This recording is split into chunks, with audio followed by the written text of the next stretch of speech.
Yo, what's up guys, it's here back with another video. We're back with some Call of Duty Warzone. Now in today's video we're going to be going over a new class setup for a brand new game mode that just came out on Warzone a couple days ago, which is solos. We've been expecting this for a couple days now since the release of this game, and it's quite a lot of fun. So it definitely removes the aspect of the randomizer teammates that you get, which is quite frankly usually pretty bad. But anyway, having that said, playing solos has been quite a lot of fun. So if you guys enjoy this class setup, remember to like, comment, and subscribe. That helps me out a lot. If you want to follow me on my social medias, I have all the links down in the description down below. I do stream on Twitch almost every evening, and I'll have my link down in the description down as well. Without further ado, let's jump right in.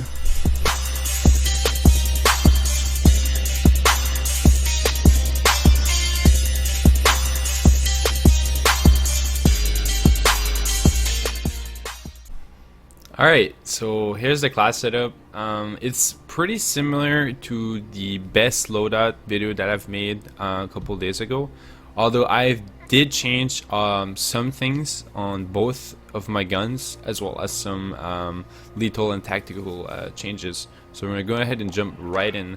So as for the M4, it is pretty similar to what I've been running on pretty much all my other classes, except I did switch up a little bit to make it to have more an emphasis on speed over than range, because I've realized that my sniper rifle is pretty much the only range weapon that I'm gonna use at a further range anyway. So I've been using the M4 for a very close to mid range gun. So anyway, we're gonna go ahead and jump right in. So first up, obviously the model suppressor. If you're playing solos, you're going to be wanting a lot more stealth than compatibility, because the further it goes, the easier it is to get third party and etc.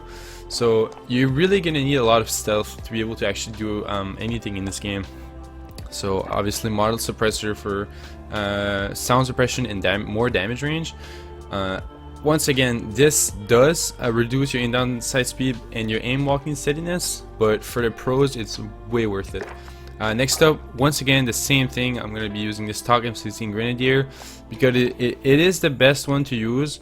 It's just overall the best barrel attachment in the game for the M4. I'm not using any laser sight. Now the biggest change for this class setup that I'm doing today is removing the optic completely and going for a iron sight only class, because the reason why is because, first of all, the iron sight is good by itself. Second of all, having no optic greatly improves your ADS speed. Now what I mean by ADS is aiming down the sight, which for a solo game mode, you're gonna be needing that speed to get the extra edge over your enemy. So you're absolutely gonna need just nothing at all on your optic side. Now for if you really want to use an optic, I would probably recommend the Cronin, either Cronin or the Operator Reflex sight, one of those two. But keep in mind that they both reduce your aim down the sight speed by a little bit. So I would just go for nothing at all and focus on the other things. So I use the Forge Tag CQS to improve my aim down the sight speed. Once again, this class is going to be focused on speed over actual actual range. So same thing, Operator Foregrip for the best recoil control you can have. Again, I'm using the 50 round 60 mag, 50 round mag. The reason I'm not going for 60 is because, the reason why I'm not going for the 60 round mag is because it reduces your aim down the sight speed even greater than the 50 round mag. So having just 10 more bullets for a really big cost, I don't think is worth it, because having 50 bullets is pretty big already. So you're not really going to need more than that. So having 50 rounds by itself is pretty good, and the M4 already has a pretty quick reload time anyway, so you don't really need to use like sleight of hand or anything like that. You can if you want, but like if you would actually be willing to like go for a sleight of hand, I would probably get rid of the stock and go for a perk. So if you want a perk, I would go for either sleight of hand or either sleight of hand or frangible. But even then, it doesn't give any stats mostly. So I would say just having a stock for a faster ADS is just better overall. So next up, we're still using the AX50. Now I've seen a lot of people go for the HDR, which they're pretty much the same. The HDR loses some damage, fire rate, and mobility, but keep in mind that it has 12 bullets in the clip. I think it has a lot more bullets than what the AX50 has, but you lose damage, fire rate, and mobility, but you gain some range and a little bit of accuracy. So it really depends on how you feel with the gun. Like I would say maybe try out both of them and see how you feel with the gun, like how you feel with aiming down the sight, shooting targets at long range. People like certain snipers depending on how they play, so I would recommend testing both of them out and just trying how you feel with them. But as for myself, I feel like the AX50 is just a little bit better overall. So this setup changed a little bit from my previous video, since I'm starting to unlock different different attachments for the gun. As you level up, you gain you unlock more attachments. So we're going to be using the monolith suppressor once again for more range and just sound suppression overall. As I said, playing solos, you're gonna want to have those you're gonna want to have a suppressor on your classes. That way you can remain under the radar and actually go for the W. So next up, this is actually pretty big. So the barrel attachment is actually super important. It actually increases your accuracy, your range, and your control. So this is really big. Like the barrel attachment is super good, I think, and I feel like everybody should actually use it. Now if you don't feel like this is necessary, maybe go for the factory barrel, because it actually improves your aim down the sight speed, but unfortunately you lose a lot, excuse me, on range and accuracy. So overall, I think I would go for the 32 inches factory barrel for just more stats overall. Now the biggest change I've made on this class setup is switching from the thermal sniper scope to the variable zoom scope. Now the reasoning for this is because a lot of people are starting to use cold-blooded, and they realize that everybody's using thermal anyway, so they're more opting for the cold-blooded option. So thermal, I feel like it's kind of lost its oomph or its power since the game launched. Yes, it's still gonna be super powerful, and if you really do feel like you're better with the thermal, I suggest that you do so. But just try out this variable zoom and you will notice a super big difference. So the thermal scope is a 8 times zoom scope, and you can't go further or closer with it. Like you can't zoom in or out, right? But the variable scope zooms from a 5 times to a 12 times. So you can really control how far you're aiming out, and it really feels more versatile, as well as the overall HUD, the overall view of how you're in the scope is so much easier to use than the thermal scope. The thermal scope is kind of like a cross, but with like a weird type of crosshair.